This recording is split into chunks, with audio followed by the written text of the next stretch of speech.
Est-ce que vous connaissez Item Security? C'est l'une des extensions WordPress les plus connues. Eh bien, sachez que Item Security vient complètement de changer de nom et de look. Regardez. C'est désormais Solid WP avec un site absolument magnifique, vraiment très beau. Et du coup, bien sûr, l'extension a changé également et je peux vous le dire, elle est beaucoup mieux. Je suis assez fan de cette nouvelle version de Item Security. Je suis assez fan du nouveau branding également, de la nouvelle marque. Et du coup, dans cette vidéo, j'aimerais faire avec vous un tutoriel pas à pas de cette nouvelle extension Solid et vous montrer les différents paramétrages, passer en revue un petit peu quelques nouveautés qu'il y a dans cette extension. Bref, c'est un tutoriel complet d'une extension de sécurité qui vaut le coup. Peut-être désormais la meilleure extension de sécurité sur WordPress. On n'oublie pas de s'abonner à cette chaîne si vous voulez plus de contenu sur WordPress, si vous voulez progresser, il faut cliquer sur le bouton s'abonner juste sous la vidéo, c'est très important et blague à part, vraiment il y a plein de vidéos, plein de contenus et vous allez énormément progresser si vous suivez cette chaîne de près. Petit préambule rapide, pourquoi est-ce que je dis régulièrement sur les réseaux sociaux que je n'utilise pas d'extension de sécurité? Je fais ça pour une principale raison, c'est que ma mission c'est de rendre WordPress plus accessible pour vous, plus simple à appréhender. Or, il se trouve que pour la majorité des projets WordPress, il faut le dire, une extension de sécurité n'est pas nécessaire. La plupart des problèmes que vous allez avoir, ça va venir des extensions qui ne sont pas à jour, de votre thème qui n'est pas à jour, ou encore de WordPress qui n'est pas à jour, ou encore votre version PHP qui n'est pas à jour. Bref, quelque chose n'est pas à jour. Ça, c'est la première chose. Deuxième chose, beaucoup parmi vous installent trop d'extensions sur leur site. 20 extensions quand il n'y a besoin que de 3, 4 ou 5, 30, 40, 50, 60, etc. La plupart des projets WordPress n'ont pas besoin d'autant d'extensions et quand vous installez beaucoup d'extensions, ça vous fait une surface de contact plus importante avec de potentiels problèmes. Donc l'idée c'est de réduire au minimum ou réduire au maximum le nombre d'extensions qu'il y a sur votre site, de toujours garder vos extensions un jour et à partir de là, même moi sur des sites e-commerce qui font des centaines de milliers d'euros, je suis capable de ne pas installer d'extension de sécurité. Maintenant, bien sûr, c'est comme tout, c'est un arbitrage bénéfice-risque. Le risque zéro n'existe pas. Que vous installiez une extension de sécurité ou que vous n'en installez pas, à la fin de la journée, vous pouvez vous faire hacker, vous pouvez avoir des problèmes et c'est à vous de bien gérer votre site. Par exemple, d'avoir des choses qui sont ô combien indispensables comme des sauvegardes sur votre site. Donc, si jamais vous n'êtes pas forcément en mesure d'estimer pour vous-même la balance bénéfice-risque et est-ce que vous devriez installer une extension de sécurité ou pas, je pense que pour la majorité des autodidactes qui construisent leur propre site, ils n'ont pas besoin la plupart du temps de s'occuper de la sécurité. Mais si jamais vous voulez prendre 20, 30 minutes ou 1 heure pour comprendre ce que vous faites et mettre des choses en place, ça ne vous coûte pas grand-chose. De temps en temps, les extensions de sécurité peuvent être source de problèmes pour les gens. Encore une fois, moi je suis là pour que WordPress soit plus simple pour vous. C'est aussi pour ça qu'il y a une partie d'entre vous où je vous dis n'installez pas d'extension de sécurité, n'installez pas d'extension de cache, ne faites pas ci, ne faites pas ça, faites simple. Mais évidemment, une extension de sécurité, ça mange pas de pain et ça peut être intéressant pour se protéger encore un peu plus. Plus le site a des enjeux importants, un gros site e-commerce, etc. et plus je vais être tenté évidemment de mettre une extension de sécurité parce que justement la balance bénéfice-risque est défavorable. Il vaut mieux que je mette une extension de sécurité, ça me coûte vraiment pas grand chose plutôt que de ne pas le faire si vraiment on est sur un site avec des enjeux importants. Sur des petits sites classiques, blogs, sites vitrines, etc., vous avez encore moins de chances d'avoir de problèmes, surtout si vous suivez mes tutoriels, mes cours et mes conseils. Maintenant, on peut se le dire très clairement, ce nouveau branding de iTeams en Solid WP, rien que le nom, le site, l'allure de l'extension, tout ce qu'il y a de plus à l'intérieur et certaines fonctionnalités très intéressantes me donnent à nouveau envie de mettre une extension de sécurité par défaut sur mes projets juste parce que je suis fan de leur marketing. On est parti, on installe Solid Security, donc on fait une recherche, Solid ça suffira et on l'installe et on active immédiatement l'extension. Ensuite, vous pouvez fermer cette petite notice, ils précisent qu'ils ont changé de nom. Donc, on va dans Solid Security, on va dans Configuration. Et donc là, on a un onboarding qui nous est forcé, donc on ne peut pas le contourner, donc on va faire avec. Donc ici, vous choisissez le type de site qui correspond à votre projet. La plupart du temps, ça va être un site vitrine, ça correspond à 80% de vos sites. C'est des sites simples avec quelques pages. Si votre site correspond à l'un de ces modèles-là, n'hésitez pas blog, portfolio, etc. Moi, je vais partir sur vitrine tout simplement. Ensuite, là, on va activer la vérification de sécurité pro. Tout ce qui est pro réellement, je veux dire la version premium de Solid, on en parle un petit peu en fin de vidéo. Ici, je clique sur suivant. Ensuite, vous pouvez aussi sur votre propre site ou site client. Choisissez ce qui vous correspond là aussi. Je n'ai pas testé site client pour voir quelle différence ça fait dans les réglages. Mais je vais rester sur mon propre site. De toute façon, on maîtrise au bout du compte tous les réglages. Ce sont juste des espèces de presets, ça. Donc, c'est pas grave si vous choisissez pas le bon truc maintenant. Hop, mon propre site. Est-ce que vous voulez imposer une politique de mot de passe fort sur votre site? Oui, c'est tout l'intérêt, enfin ça fait partie des nombreux intérêts de Solid Security, donc comme ça personne ne pourra avoir un mot de passe faible du style 1, 2, 3, 4, 5, 6 sur votre site, notamment si vous avez un site e-commerce ou un espace membre. Ici, vous allez pouvoir autoriser des adresses IP. Donc, notamment, Solid Security, ce qu'il fait, c'est qu'il bloque les trop grands nombres de tentatives de connexion à votre site où ça semble être vraiment du spam ou un bot ou ce genre de choses. Et donc, l'idée, c'est que vous déclenchiez pas de vous-même sans faire exprès Solid et du coup, que vous vous retrouviez en dehors de votre site, vous ne puissiez pas vous connecter. Ça peut arriver. Donc, il y a des précautions par rapport à ça. Il y en a plusieurs. Il y en a une qui est intéressante, notamment une petite nouveauté. On la verra dans les réglages un peu plus tard. Et donc, déjà, ce qu'on peut faire ici, c'est automatiquement cliquer sur autoriser mon adresse IP. Ça va l'ajouter ici. Et voilà, après, si vous avez une adresse IP qui change, etc., ça peut être un autre problème. Mais justement, j'ai une solution par rapport à ça. On y viendra juste après. Mais cliquez sur le bouton par défaut. Et puis ici, vous laissez en recommandé. De manière générale, de toute façon, quand il y a un réglage par défaut qui vous est recommandé, laissez-le en recommandé. Faites simple. Cliquez sur suivant. Ici, on va activer la double authentification. Ça fait partie aussi des grandes qualités de Solid. Vous allez mettre en place une double authentification. Ça peut être soit via Google Authenticator, ça peut être par mail. Il y a plusieurs méthodes comme ça. Donc, vous l'activez. Et donc, l'idée, c'est qu'on se connecte d'abord par un mot de passe à son compte sur votre site WordPress. Et puis, il y a une deuxième porte à passer. Et cette deuxième porte, ça va être justement, par exemple, recevoir un mail pour pouvoir se connecter. Donc, ce qu'on appelle la double authentification. Juste à côté, on a des petits réglages, tout est activé par défaut.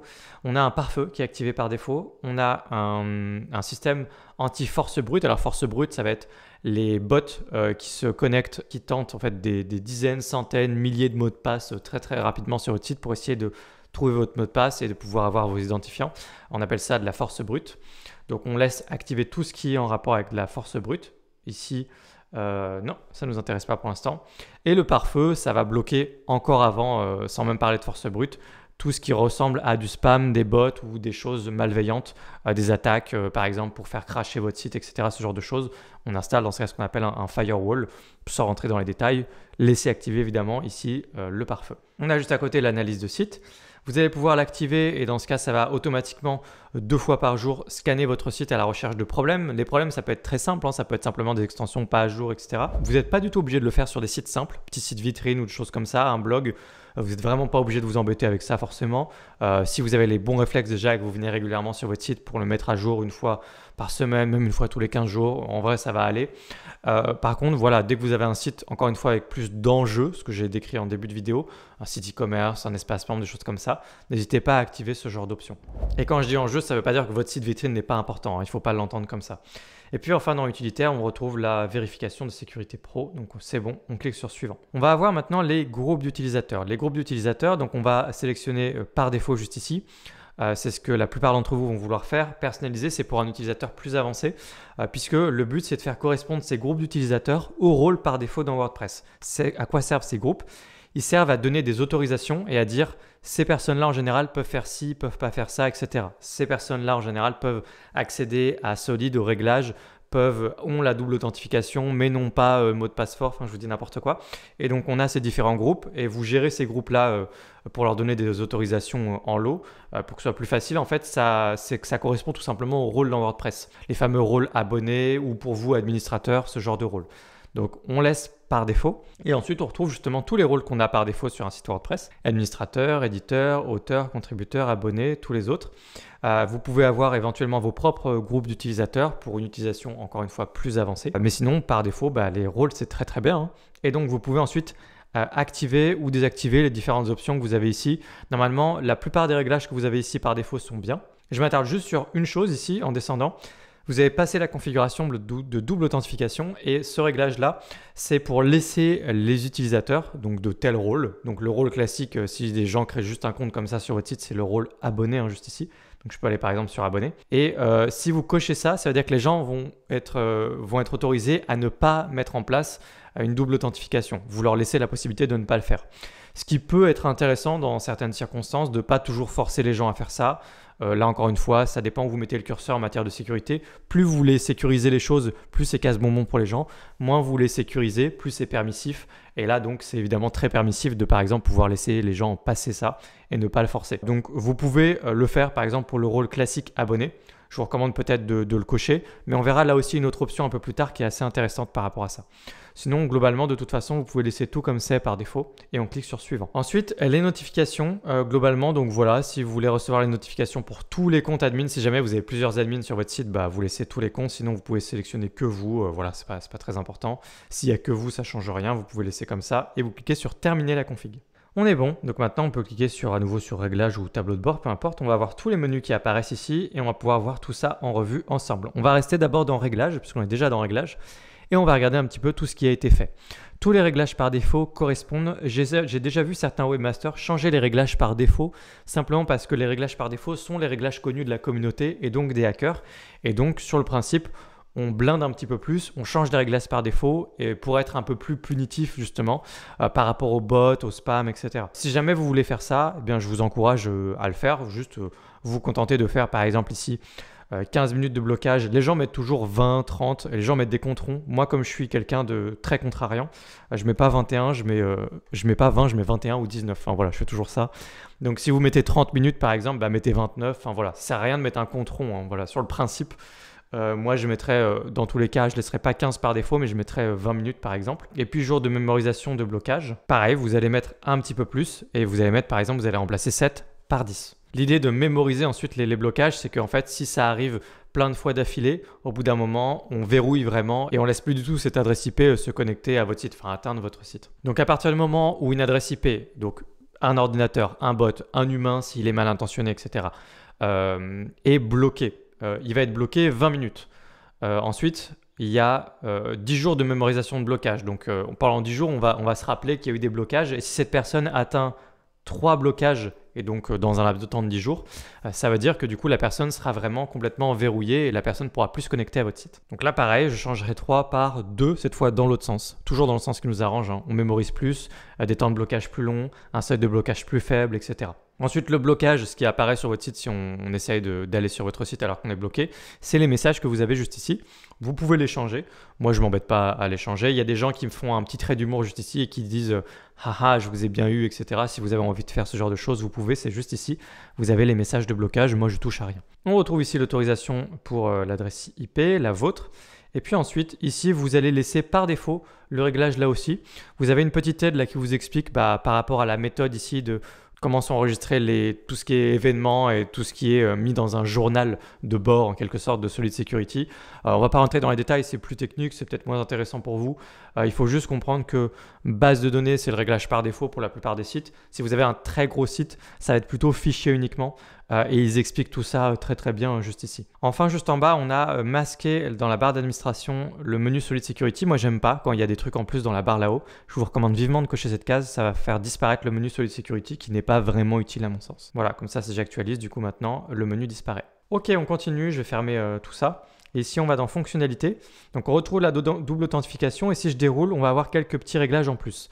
Notamment, juste ici, on a désactivé lors de la première connexion. Ça, c'est un point très intéressant.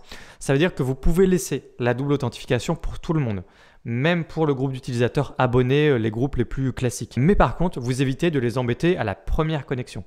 Donc la première connexion sur votre site, on ne leur demande pas de double authentification. Et à partir de la deuxième, quand ils viennent se reconnecter, là, le site va les forcer à mettre en place n'importe quel système, celui qu'ils préfèrent, de double authentification. Donc moi, je trouve que c'est une excellente idée pour les rôles plus classiques. Si vous avez un espace membre, un site e-commerce, vos clients, vos abonnés, des choses comme ça, je vous recommande carrément d'activer cette petite option parce que je la trouve plus agréable pour les utilisateurs. Au début, ça peut ajouter beaucoup de friction que d'avoir cette étape, de devoir mettre en place une double authentification. Maintenant, encore une fois, c'est à vous de placer le curseur où vous voulez en matière de sécurité. Ça s'entend complètement de ne pas cocher cette case et de forcer les gens à le faire dès le début. J'enregistre et puis ensuite, on va passer à la suite. On va aller dans pare-feu. Là, si on déroule, on regarde rapidement qu'est-ce qu'on trouve comme option. Juste ici, par exemple, on a une petite case à cocher qui ne mange pas de pain, qui va permettre de bloquer automatiquement un certain nombre d'adresses IP qui sont déjà connues comme étant malveillantes ou utilisées à des fins malveillantes. Sur un site là qui s'appelle hackrepair.com, on coche cette case par défaut, ce sera utilisé. Et ensuite, on enroule, on regarde juste en dessous, on déroule. Là, c'est pareil, je laisse tous les réglages par défaut, moi. Hein. Du coup, des experts ont fait ça mieux que moi et ont déjà pensé. Mais si vous voulez tout changer un petit peu, juste mettre 31 au lieu de 30, machin, etc. Juste pour pas laisser les réglages par défaut, comme je vous ai dit, ça peut être une bonne idée pour les gens qui sont les plus précautionneux. Ici, on va avoir une option qui est très intéressante, mais dans laquelle il faut vraiment se méfier. Ça va être de verrouiller automatiquement les gens qui essaient d'utiliser le mot admin pour pouvoir se connecter à votre site. Généralement, c'est des bots. En fait, il est assez connu que l'administrateur a par défaut un nom d'utilisateur en admin. C'est ce qui est créé par défaut chez plein d'hébergeurs pour plein de sites WordPress. Et normalement, il faut supprimer ça, c'est important. Il faut supprimer le compte admin qui a un nom d'utilisateur en admin et créer un compte avec un nom, ce que vous voulez, mais pas admin. Donc ça, c'est vraiment la base de la sécurité aussi sur WordPress. Je peux vous montrer comment faire ça si jamais vous ne l'aviez pas déjà fait. Comme ça, ensuite, vous pourrez venir et cocher cette option. Parce que si vous cochez cette option alors que vous avez un nom d'utilisateur en admin pour vous connecter à votre site, vous allez vous retrouver bloqué de votre site et il faudra trouver le moyen de désactiver Solid depuis l'extérieur pour pouvoir vous reconnecter à votre site. Bref, ça va être embêtant. Donc, vous allez tout simplement dans vos comptes. Vous triez éventuellement si vous avez trop d'utilisateurs par admin, vous retrouvez votre compte à vous et à partir du moment où l'identifiant c'est écrit admin quelque chose, souvent c'est admin et une suite de chiffres, il faut le supprimer. Pour le supprimer, vous cliquez sur ajouter un compte. En créant ce compte, vous allez avoir le choix en bas du rôle et vous allez choisir un rôle administrateur. Une fois que vous avez créé ce compte-là, vous pouvez vous déconnecter de votre site, vous vous reconnectez à votre site à partir de ce nouveau compte que vous venez de créer. Et donc à partir de ce nouveau compte, vous êtes connecté et vous pouvez supprimer l'autre compte admin qui s'appelle justement admin quelque chose. Une fois que vous avez fait ça, du coup, vous pouvez venir cocher cette option par exemple. C'est vraiment une très très bonne idée. Enfin hop, je renroule et je déroule juste dessous. Et là, les mises à jour par mail, non merci. Hop, on clique sur enregistrer. Ensuite, on a l'analyse de site. L'altération de fichiers, c'est quelque chose d'assez intéressant à activer. Le problème, c'est que vous allez avoir des notifications intempestives dans votre boîte mail. Dès qu'il va y avoir des petits changements de n'importe quoi, peut-être par rapport à votre plugin de cache ou dès que vous installez des choses, etc., vous allez avoir des notifications, vous allez avoir l'impression de vous faire hacker et qu'il se passe quelque chose alors qu'il ne se passe rien du tout. Et c'est normal que des fichiers changent. Donc, l'idée ici, moi par défaut, je ne l'active pas. Mais si vous voulez l'activer, il faut exclure un certain nombre de fichiers. Il va falloir aller trouver tout ce qui est en rapport avec du cache. Donc ça s'appelle cache quelque chose. C'est souvent dans certains dossiers, donc ici dans WP admin, WP content, et vous allez commencer à chercher ici des fichiers ou des choses en rapport avec du cache. Donc là, comme il faudrait plus un tutoriel plus avancé, plus détaillé pour expliquer un petit peu les tenants et aboutissants de ça, je vous propose de juste passer à côté de cette option-là. Gardez-la en tête si vous êtes un utilisateur avancé et que vous savez ce que vous faites. Du coup, c'est intéressant d'activer ça. Mais sinon, vous allez avoir trop de notifs par mail. Enfin, si on passe dans utilitaire, on va pouvoir ici forcer le SSL pour forcer toutes les connexions HTTPS sur votre site. Ici, on a la sauvegarde de la base de données. Vous pouvez créer des sauvegardes, vous pouvez faire des sauvegardes de base de données automatiques depuis cette extension-là. C'est une bonne idée de le faire. Vous avez juste à cocher du coup planification des sauvegardes. Et puis ensuite, on a l'intervalle de sauvegarde. Alors l'intervalle de sauvegarde, du coup, ça va dépendre si vous avez un gros site ou pas. Donc si vous avez un site e-commerce, espace membre où il se passe souvent des choses, n'hésitez pas du coup à mettre ici 1.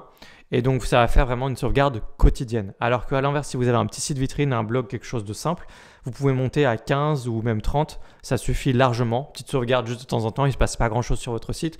Donc, il n'y a pas de raison de surcharger votre site de sauvegarde de base de données inutilement. Donc, voilà ce que je vous recommande de faire. Et ici, ensuite, comment est-ce que vous recevez ces sauvegardes ? Soit vous les sauvegardez localement, donc c'est-à-dire là où est votre site, vous avez également vos sauvegardes qui sont directement sur place. Sinon, vous recevez ces sauvegardes-là par mail. Moi, je vous recommande de faire les deux, tout simplement. Ça, c'est si vous mettez un, par exemple, et que vous voulez beaucoup de sauvegardes régulièrement. Vous avez un site e-commerce, par exemple, et vous voulez recevoir ces sauvegardes tous les jours. Par contre, voilà, vous allez recevoir un mail tous les jours avec une sauvegarde. Donc, à vous de vous organiser. Ça peut être un peu lourd ou encombrant pour vous. Vous n'êtes pas obligé de faire ça. Sinon, c'est que en local, mais je recommande jamais que en local. Pour moi, c'est soit par mail, soit les deux. Et ensuite, le nombre de sauvegardes à conserver, ça dépend par rapport à ici. Si vous faites ici une sauvegarde tous les 30 jours, et bien dans ce cas, je vous recommande peut-être de sauvegarder juste 5, 6, 7 sauvegardes. Ça vous fait plusieurs mois en fait, en vérité du coup. Alors que si vous faites une sauvegarde tous les 1 jour, ça veut dire que vous avez une sauvegarde quotidienne. Et là, peut-être que vous voulez écrire 30 sauvegardes à conserver pour conserver une sauvegarde quotidienne sur 30 jours glissants. Et ici, vous avez la liste par défaut des tables qui vont être... Et ici, vous avez une liste par défaut des tables qui vont être incluses ou exclues pendant vos sauvegardes de base de données. Voilà, on laisse tout par défaut. On clique sur enregistrer. Ensuite, on a les groupes. J'ai déjà expliqué du coup les groupes, on a déjà fait tout ça ensemble. On a enfin les notifications. Donc les notifications, vous pouvez cliquer sur chacune des notifs pour activer ou désactiver les notifications si vous voulez les recevoir ou pas. Donc désactiver par exemple verrouillage du site, désactiver rapport de sécurité. Vous ne voulez pas recevoir tous ces mails-là, croyez-moi, vous allez en recevoir trop, sinon ça va être pénible. Ensuite, voilà, là il y a rapport d'analyse de site. Vous n'êtes pas obligé de le recevoir non plus si vous vous connectez régulièrement à votre site vous-même. vous gérez ça comme un grand, il n'y a pas de souci. Donc désactivez un maximum de notifications de manière générale. Et vous avez également les emails ici de double authentification que les gens vont recevoir pour mettre en place justement la fameuse double authentification. On va aller directement dans Avancé. Ici, on a des petits ajustements système. Donc tout ça, ça doit rester coché absolument par défaut.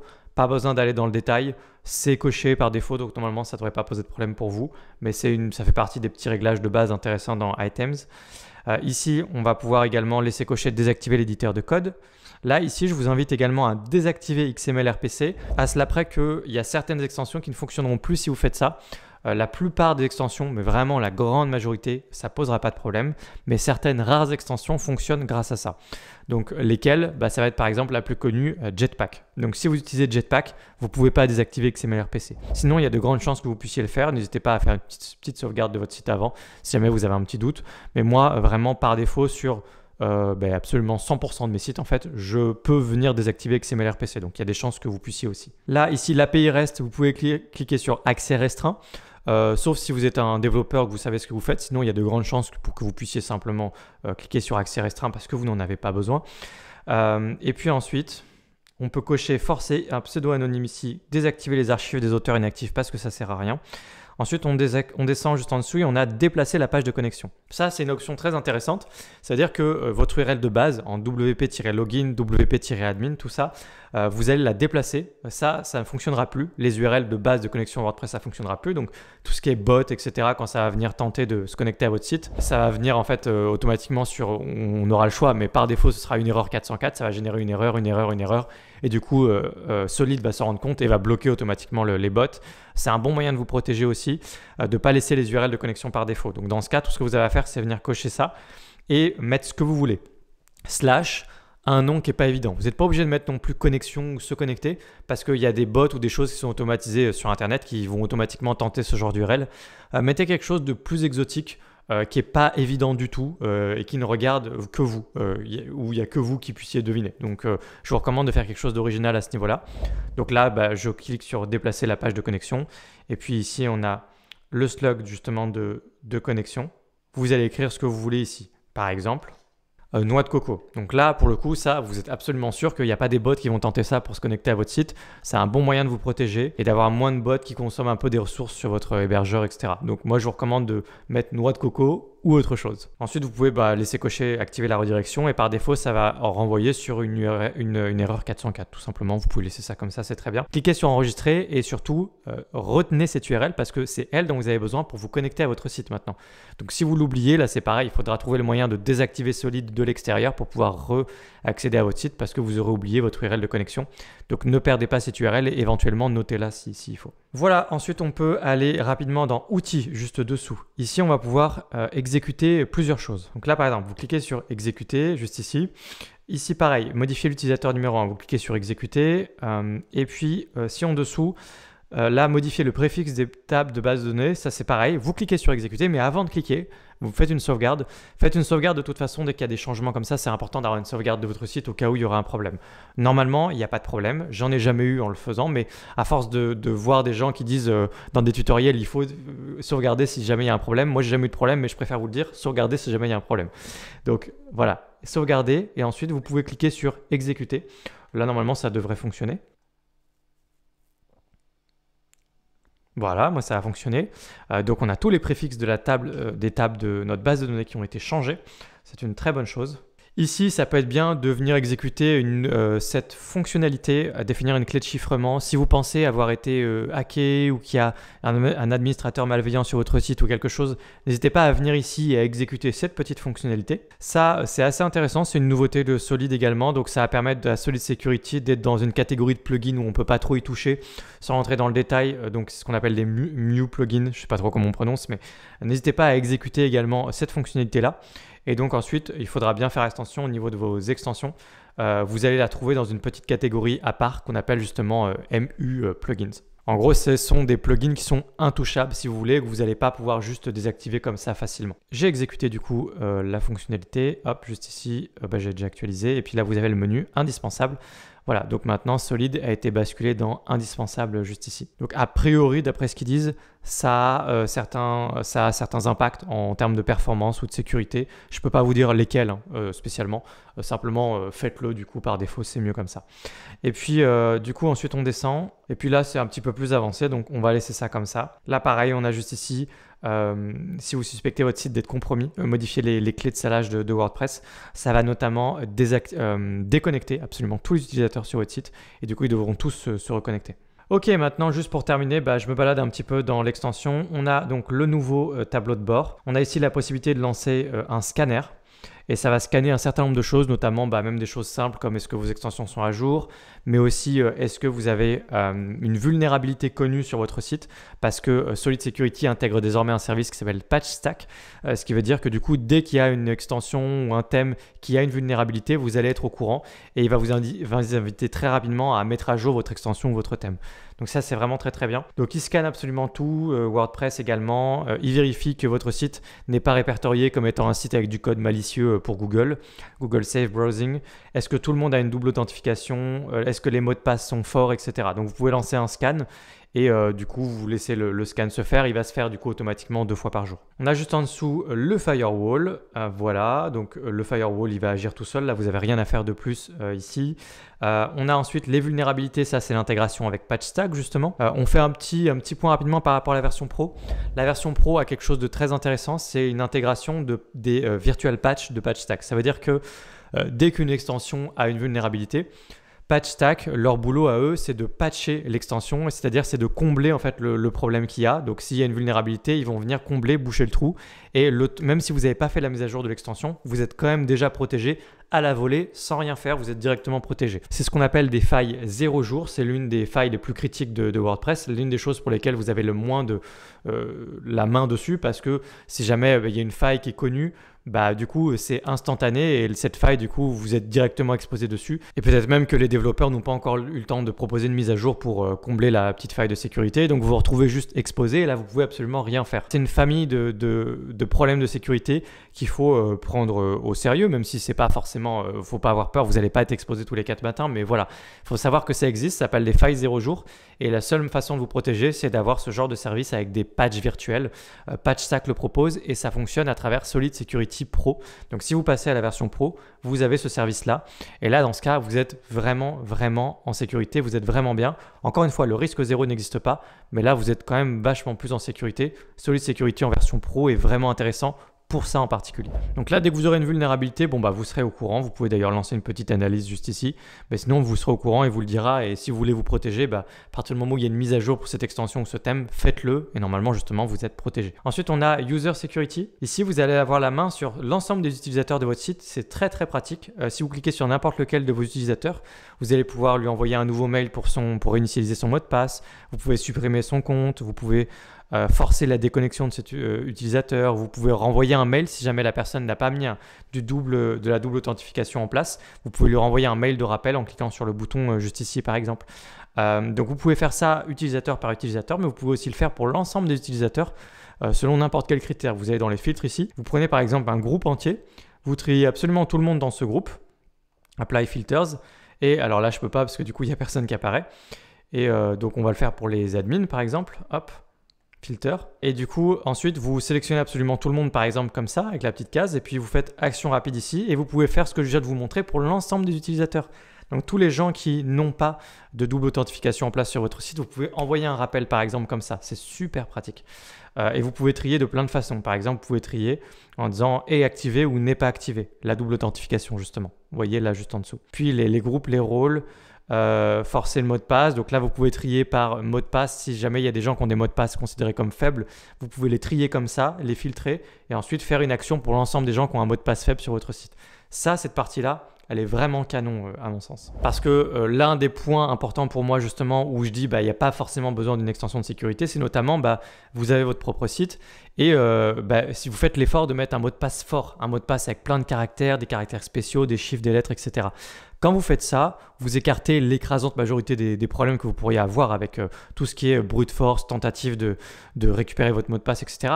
En vrai, il suffit d'avoir un mot de passe très très solide et le tour est joué. Mais du coup, si vous avez un site avec plein de membres, dessus, tout le monde ne fait pas forcément l'effort de mettre un mot de passe qui est très sécurisé peut-être. Et donc du coup, vous pouvez gérer ces gens-là très facilement avec les options que je viens de vous montrer dans Solid. Voilà pour les réglages de l'extension Solid Security. Solid Security fait désormais partie d'une suite. Ils ont également Solid Backups, Solid je sais plus quoi, Management, etc. Tout ce qui est management de pouvoir gérer plusieurs sites depuis une seule interface, un peu comme ManageWP, ce genre de choses. Ils ont plusieurs extensions maintenant et ils appellent ça la Solid Suite. Vous pouvez acheter un œil, je vous mettrai le lien dans la description de cette vidéo. Et notamment, vous avez Solid Security Pro dans la fameuse suite Solid justement. Qu'est-ce que vous pensez de Solid Security? Est-ce que vous pensez que c'est mieux ou moins bien que iTeam Security? Est-ce que vous aimez le nouveau branding? Et est-ce que vous allez installer Solid Security sur votre site WordPress? Dites-moi tout en commentaire. J'ai hâte de voir un peu vos retours sur cette nouvelle extension de sécurité que moi j'ai l'intention dorénavant d'installer d'ici peu de temps sur mon propre site. Je n'avais pas d'extension de sécurité jusqu'à maintenant, jusqu'en 2023 sur un gros site e-commerce. C'était parfaitement assumé, je vous ai expliqué pourquoi je ne le faisais pas. Maintenant je considère que ça ne me coûte pas grand chose de le faire. Vraiment pas grand chose. Il y a des fonctionnalités que j'aime beaucoup dans Solid. Je suis assez fan aussi du branding, j'avoue, donc ça m'a séduit, j'ai envie de l'installer, voilà. Mais en tout cas, je vais installer Solid Security sur WP Origami. Et vous, qu'est-ce que vous allez faire? Dites-moi tout en commentaire. Si jamais vous voulez aller plus loin, n'oubliez pas que vous avez des formations WordPress dans la description de cette vidéo. Restaurant, e-commerce, SEO, il y a vraiment plein de choses. Également le métier de freelance, si jamais vous voulez devenir freelance WordPress vous-même. Et moi, je vous retrouve dans une prochaine vidéo sur cette même chaîne WordPress, donc pensez à vous abonner si ce n'est pas déjà fait pour plus de contenu sur WordPress. Je vous dis à bientôt. Ciao.